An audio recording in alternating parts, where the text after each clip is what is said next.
Alright, g'day, hi and welcome. Alright, bye Mr. No Trespass. It's warm enough. I don't need these on. I'm gonna put the heat on low though, just to keep me from fogging up. Release safety. Or, not safety. Release emergency brake. Kinda like a safety. A CRV safety. Alright, so usually there's nobody coming on this road, but that's the thing. Everybody's like, when they take this road, it's like, oh, there's nobody on this road, so they drive like fools. So I'm like probably the only person in Quebec who actually does the speed limit.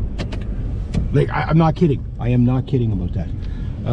All right, so I'll be back tomorrow. I can't believe my poor defenseless trap here was duped by a beaver. That'll happen to you sometimes. Like, they'll be coming back to the house with a stick, and you know the stick's longer than they are, so they hit the trigger, set off the trap before they even get to the trigger, so it sets it off. But yeah, in this case, yeah, they or maybe they bumped the side of the trap or whatever, because I don't know if I'm right on the entrance. Obviously I'm within the vicinity of the entrance, so with that fresh juicy piece of poplar that I just put on this trap, hopefully they'll be swimming along. Hey, there's some good stuff, and they ditch what they have and they'll just swim right into it. That's my hope, because my feelings are really hurt today that they didn't get caught in my trap.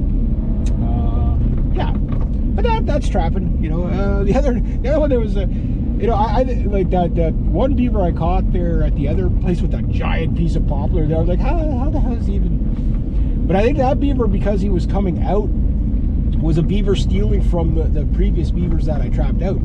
So you're gonna get those scragglers that are gonna come in too. So the other thing I noticed about these beavers, well, so far I only caught one, but I let this one, the one I caught yesterday, the first day, it was off to a good start the first day.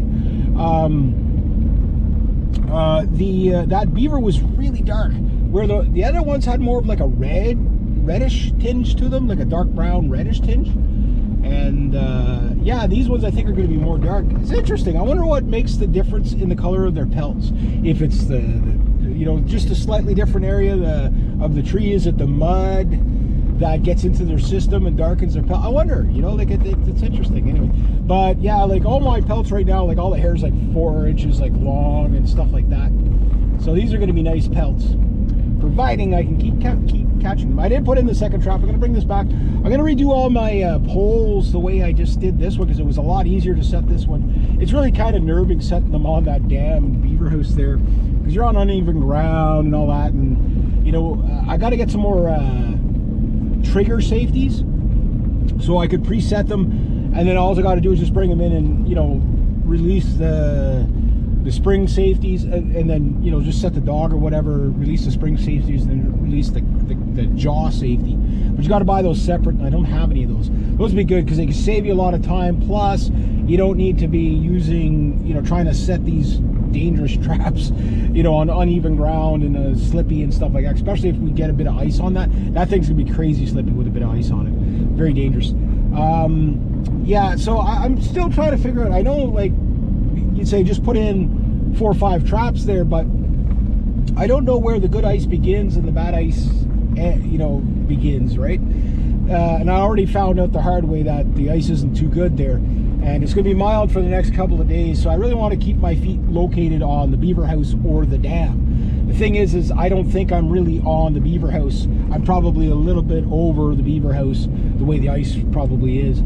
So I want to stay as close to the beaver house, but if it melts off a little bit in the next couple of days, it's supposed to get rain and stuff, I'll be able to see a bit where the edge of the beaver house is, and then I can say, okay, I can put a trap there safely, a trap there safely. Because I would like to have all 4 traps out there and just like trap them out a night or two. Make life easy for myself. But you know that's not how I roll on this show. Making life easy for myself, that's for wussies. That's for people that have common sense and stuff like that. That's craziness. No sense of adventure. But anyway, that is my goal. But if I get these, I think in that setup there, the double the holder that I got, it worked well at the other dam, just because of the way the setup was. I was able to easily place that double one, but there it's really hard to set it on the dam because it's, you know, the leg, you know, there's 2 of them. So I'm gonna stick, I think, with these simpler single pole setups. They work, they seem to work okay. So They've been successful. Bait every trap you have, drill the holes. I'll show at home how I'm doing it. I find that's that way the chain's not falling down onto the jaws while you're trying to hold the chain there and set in the trap and all that. It just holds everything in place where it needs to be, so you're not accidentally setting off the trap, you know, on your kneecap or something like that. That'd be great. And if you do catch something, you can remove all the wire really quickly without having to cut the wire and all that. Just three loops really, and then maybe a little bit more on the main wiring that holds the trap to the to the shore, so to speak. That wire. Okay, so yeah, you might have to unravel that one a bit, but then you're gonna slide everything out, leave all the poles and all that there, and then it's not as hard to drag the beaver out of the bush in the trap. You know what I mean? Because you do, even when it's mild like this, you're probably best to bring your whole animal and trap home. I think it's like +1 right now, but maybe like overnight it was probably -20 or so for a little bit. So maybe it hasn't thawed out yet, and as soon as you try to take that animal out of the trap, like I've said before, it will pull the hairs out of the pelt, and then you'll have a line. And trust me, the fur graders will see that, and that's not so good. We want perfect pelts. I mean, I'm at that time of the year where if you're going to get a perfect pelt, it's this time of year.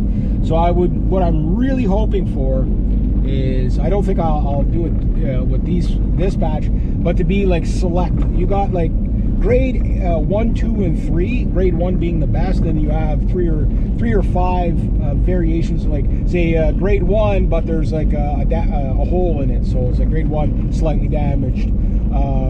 That kind of stuff. So they grade them like that. The grading system is a bit of a there is a formula how they do it, so it's not completely just all guessing. Like they do have, okay, the hair has to be this long to say that it's a prime pelt or whatever. But if you get select pelts, those are the top magnum dollar pelts.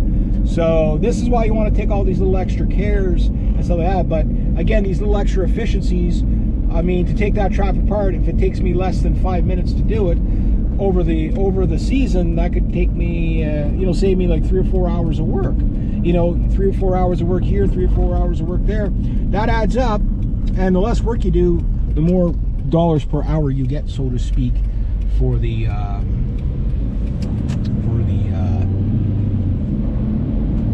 amount of work you put in. You know what I mean? So yeah, there we go. Nobody to honk at today. There's nobody to honk at today. What is with people? Why are they not outside? I know it's winter and all, but oh, no, nobody home. I want to honk at somebody. Oh well. But anyway, yeah. So that's what I got going on. So I gotta go check my other trap, and hopefully I got a wolf or something in there. I was really sure I was going to catch another beaver today. Technically, I would have if it wasn't for those meddling freaking beavers. I would have caught a beaver today.